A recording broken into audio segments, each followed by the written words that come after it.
My name is Terry Congelf. Bob Edwards and I met 10, 15 years ago, and we set up an organization called Upward Living. When Bob explained to me about going to Africa, I was talking about going as a tourist, as an adventure. And so I really didn't know what my expectations were other than I was going to see the people in the expanses of Africa.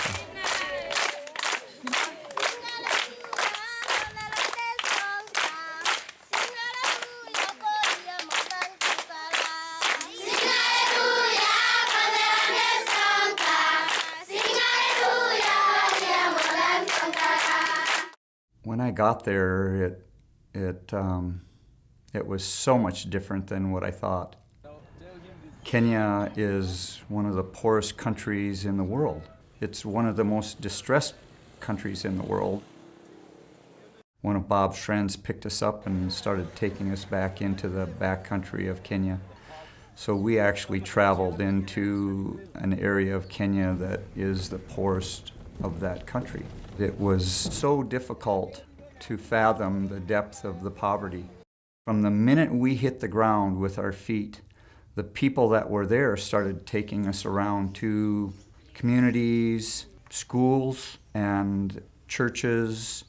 And one of the first things that you'll realize is that it's an extreme ghetto. This is the kitchen. This is the kitchen. That is where they put the food. And that you can't get out of it.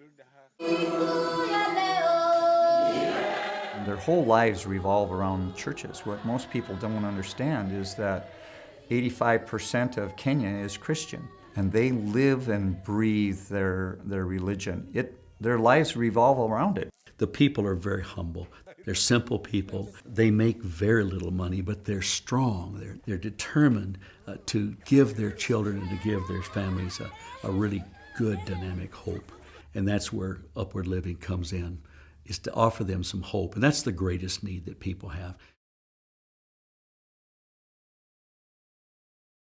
The mission statement of Upward Living is to give the ability to equip, to train, and help the pastors of the region. The leaders there do everything that they can to try to help the people that are there. And the way that they try to help them, the thing that works better than anything else that I found was people one-on-one. We took a day trip to a school, and the teachers walked up to us, and they were pleased to see that someone had come to visit them, and they brought out 230 children. We discovered that these kids were only eating 3 times a week, and they didn't have the money to eat the full week. And I said, explain that to me. Well, it means that our kids only get to eat 1 meal every other day. And it just moved me. And we found out that it would cost $1 per month per student to feed these students the meals they weren't getting.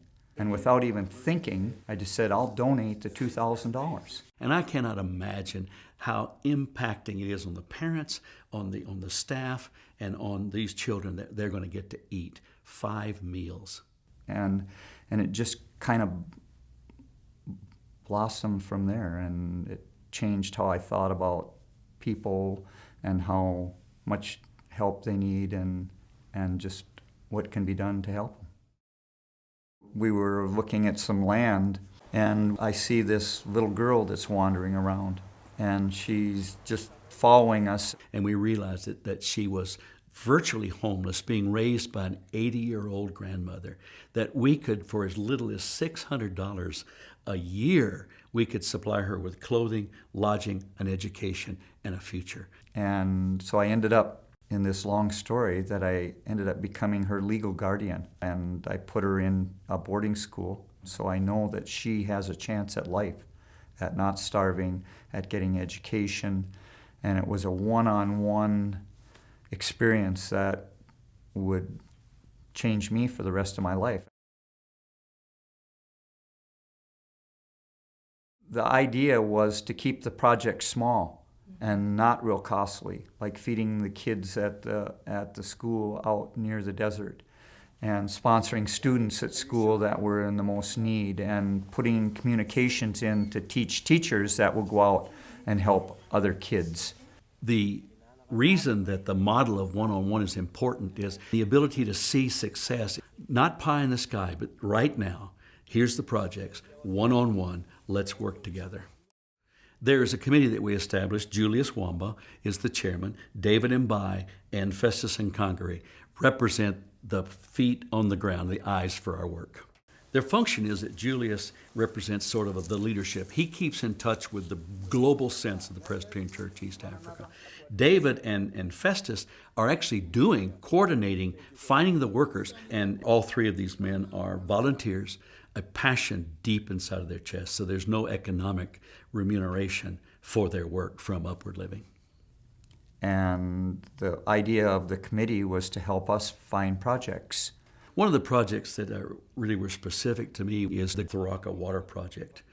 You know, the need wasn't to give them pure water to drink. They had that through some other ministries that were operating. The need was to give them water to irrigate 200 acres so they could raise their own crops and so that they could be self-sufficient and feel that pride of taking care of themselves.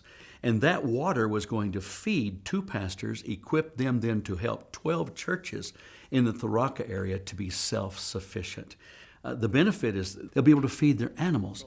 They'll be able to raise more sufficiency for their milk. So it's not just the money, but it's the whole economic and the ability to feed and to take care of. Their pastors make nothing relative to what they need. And so this project will not only help them, but it's going to be sustaining for many, many, many years. They're going to develop a pride for Tharaka. You have to have water to make crops grow. Now, what we know about this land is when you give it water, it really does grow. Just imagine this irrigation project will feed and give economic development to a region of 40 square miles. Even though it's difficult for me to go out and say, you can get involved in this, I got involved and it changed my life.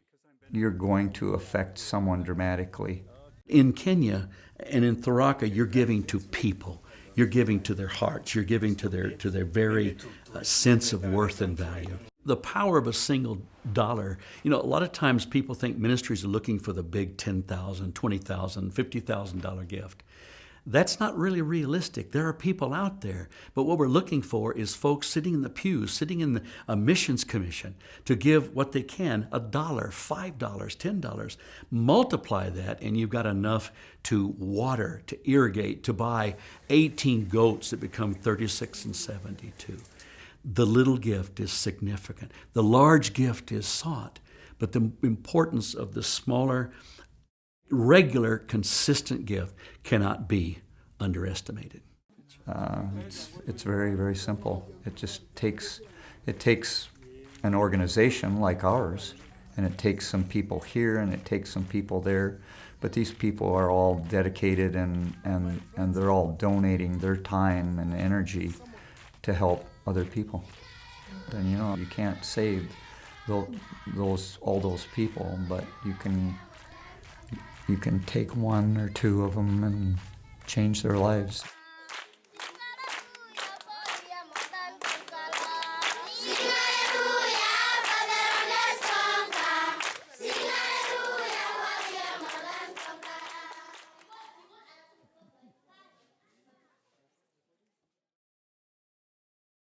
Upward Living was created to make a difference in people's lives. Thank you for partnering with this 501c3 corporation and the ministry it brings to the people of Kenya.